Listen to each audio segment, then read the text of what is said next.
Hey guys, how you doing? Ryan here from Wardlow Farms, and today we're going to talk a little bit about starting tomato plants indoors. Now for us in the past, normally we have purchased our tomato plants and all of our plants actually from an outside vendor, and then transported them to our farm and then planted them in the field. But this year we kind of wanted to do some things different. We wanted to start our own tomato plants, squash plants, etc. and so on, mainly because that's going to give us a little bit more flexibility to when we plant, and we'll go into that later when we're talking about maybe planting your garden and that kind of thing. But right now I just kind of want to focus on starting your plants indoors.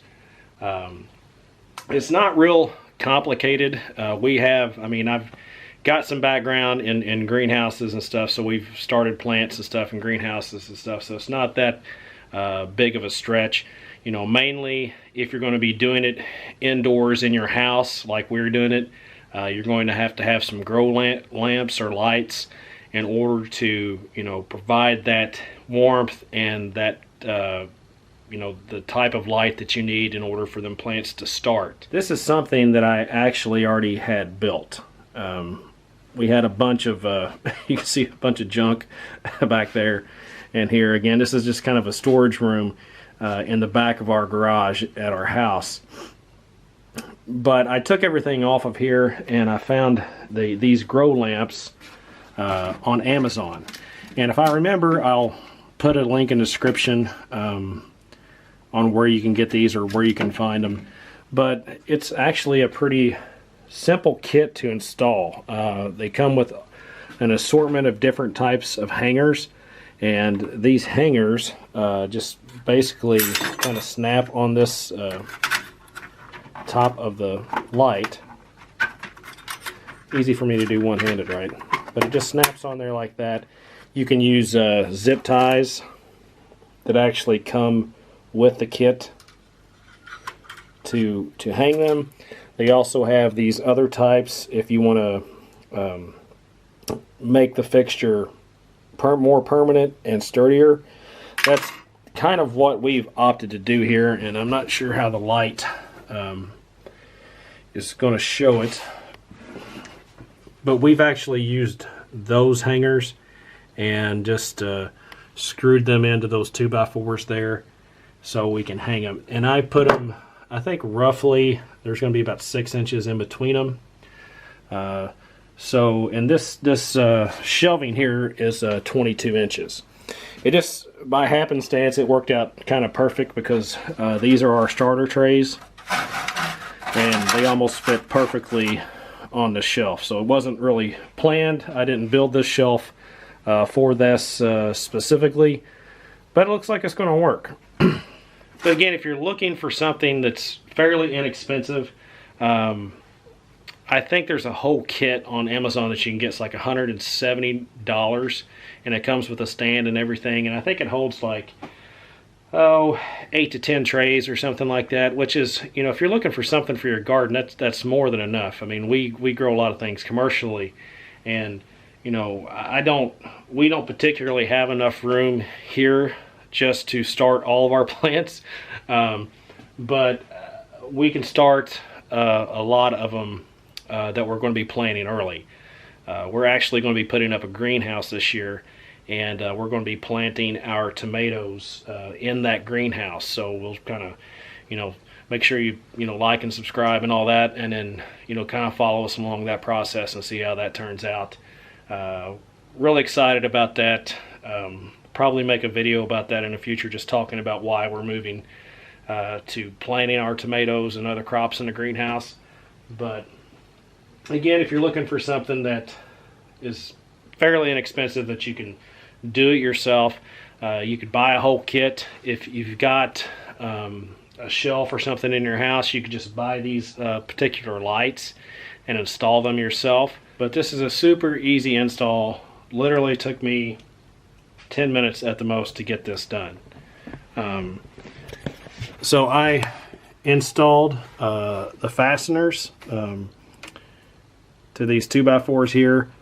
The lights kind of met on this 2x4, so that didn't allow me to put one of the close-up fasteners on here. But again, the kit comes with different types of fasteners. In between the lights, these are 4-foot lights, and this shelf here is actually 8 feet. So to run these lights together, you actually have to put one of focus.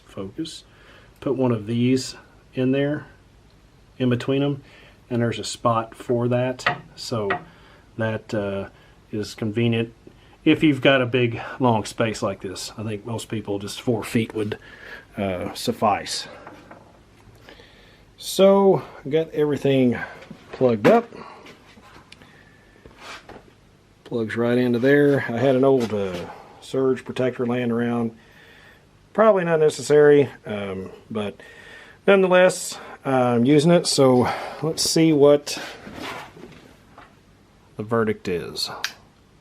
Wow, that's pretty bright. So maybe from this angle you can kind of see a little bit better as opposed to me putting the camera right there, but it really puts off a lot of light. And I imagine if I had this other one installed, that it would really be bright in here. If you wanted to, I know some people they get heat mats. You could put a heat mat underneath of your trays. I don't think that's necessary. You do need to keep it a constant temperature in here. Some people say like you want it 90 degrees until they germinate and then turn the temperature down. You know, every plant's a little bit finicky and likes different things. I know tomatoes do like heat, but you know, I believe that 72, as long as you keep it to 72 degrees in here constantly, you know, 70, 72 degrees, you're going to be just fine. So I'm going to go ahead and I'm going to install the rest of these. I think you guys get the gist of it. It's not, they're not super hard to install, and then it'll probably be tomorrow before you see me again, because we're going to seed these tomorrow. And again, we're not seeding a ton, only 150 plants or so. So basically, you know, 3 of these, which is not a super daunting task, but when you're putting the seed in one by one, that might take a little bit of time. But you know, I wouldn't want to do 1,000 trays that way. But you know, for what we're doing, just putting in by hand will be just fine. All right, folks, it's the next day. I went ahead and finished the shelves up. So now we have lighting on each tier. And I had some old weed mat laying around, so I just put that down on the shelves just because I'm sure it'll have some water, maybe some dirt that comes out there, so just to protect that. Kind of just tidied up some things over here with this surge protector. We mounted that, but as you can see here, this is kind of what we will be working with on our starter trays here. This is what we're going to be filling up today. Probably these 4, not completely, but we can also reuse these later. But this is where the seed will germinate in. Once they get to, you know, a certain size, about yay size or so, we'll transplant them into these 4x4 cells, which are a little bit bigger, and I'll, you know, allow them to grow out more.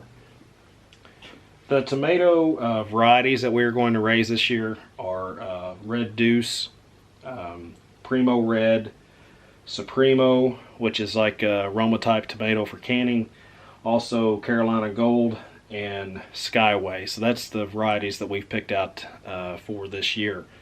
And it really doesn't, again, it doesn't matter the variety. You can use whatever variety that you want to do, but these varieties work well specifically for us, more on the commercial side. They have a few more traits to keep them like that combats some type of diseases and stuff like that. And I will actually make another video here in the next few days or something, talking about different types of varieties and variety selections and stuff for your garden, because what necessarily may work well for us may not work well for you, and vice versa. So we'll go into that, and I'd like to start maybe like a gardening or a garden series, just some more maybe shorter informational videos, just for all of you who are doing home gardens and stuff like that and want to learn a little bit more about varieties, where to get them, processes like this on how to start your plants indoors, when to plant them outdoors, all that kind of fun stuff. So stay tuned for that.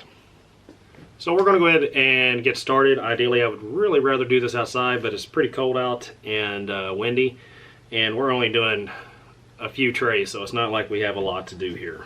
But try to set you guys up to where you can actually see what the process is and what we're doing.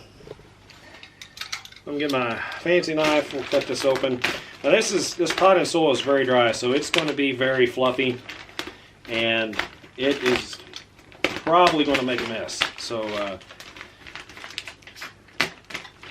be careful when you are dumping this in here, unless you want a face full of potting soil. As you can see, it's very fluffy. It's very dry.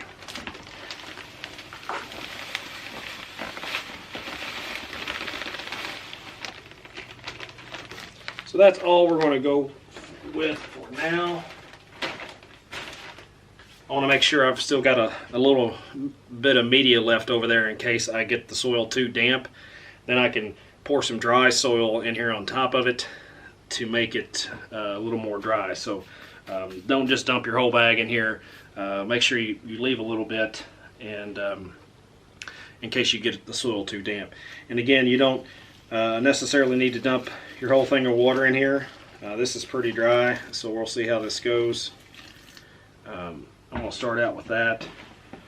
A little more water would not hurt.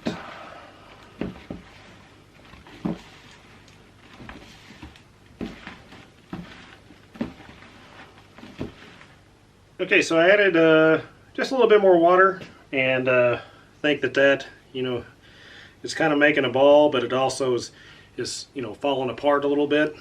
So once I do that, I'm just going to take my tray, and I conveniently bought this tote just for this because it's kind of the same size as the trays to make it a little bit easier. But we're just going to take the soil, and you're just going to fill these pods up. Like so. You don't want to really just force it down in there. You just kind of want it to just kind of wipe it over the top of the tray. Now once we get this done, another little trick that we can do is we'll take another tray, an empty tray, and I don't know how well you can see this. Maybe move it up here. So we're going to take this other tray here, and we're going to put it over top and just press down slightly, kind of making a dibble, so to speak, in this tray so that we can put the seed in there. And then once we put the seeds in here, we'll go ahead and cover it with a little bit more soil.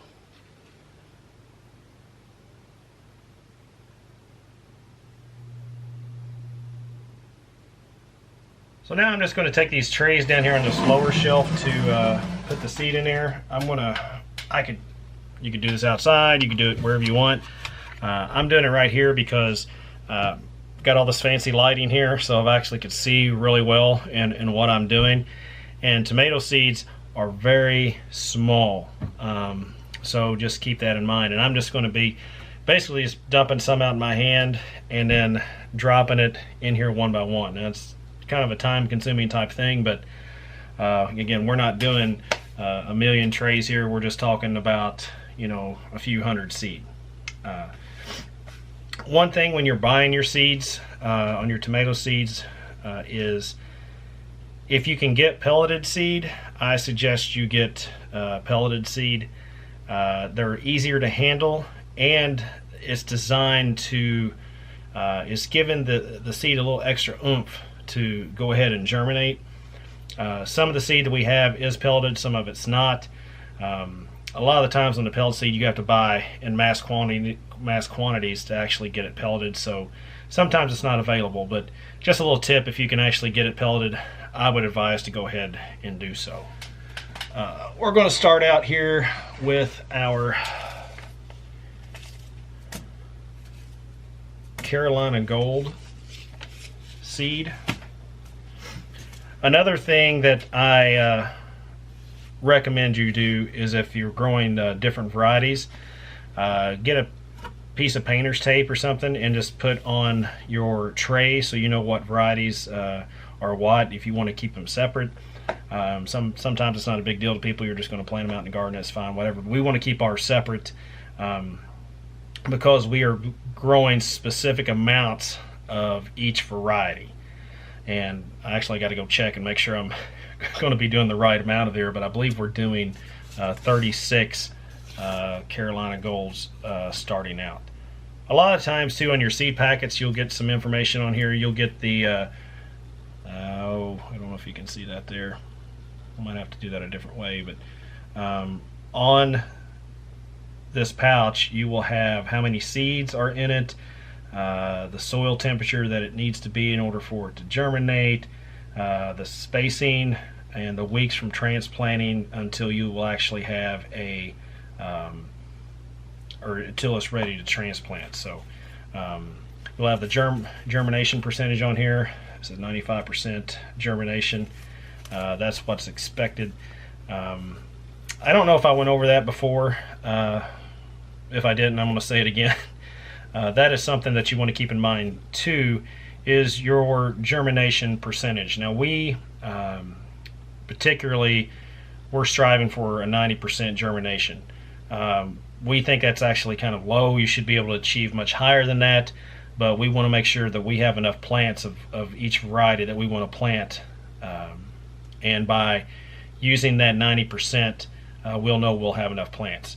So for instance, we want to plant 36 plants of this Carolina Gold, so we will actually plant 10% more than that.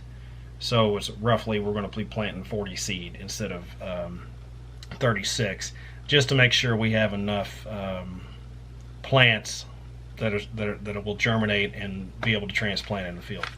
Now these are pelleted, so if you can see down in there, and let's put them in my hand here, they're green. They're a little easier to see and just a little easier to handle. So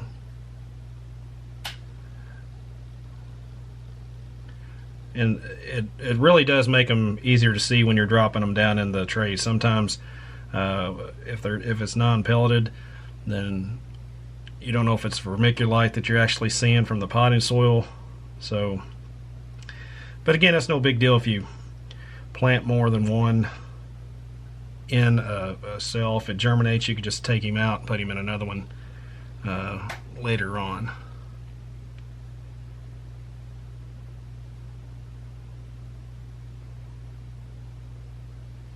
So when we're covering the plants, basically we're doing the same thing that we did before.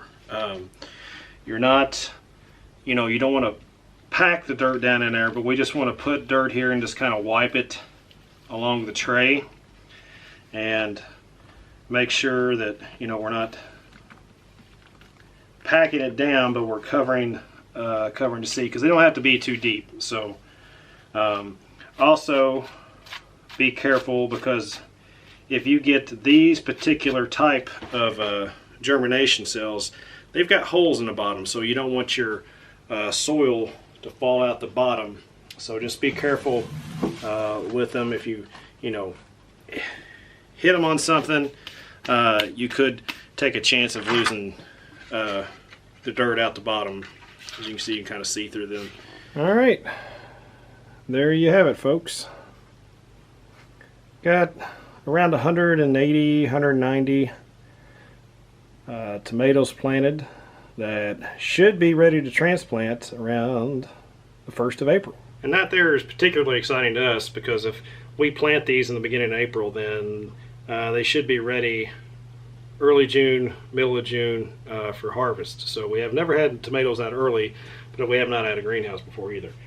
The battery is about to die, so I'm going to finish this video off just showing you how we're going to water these. I just had a little hand pump.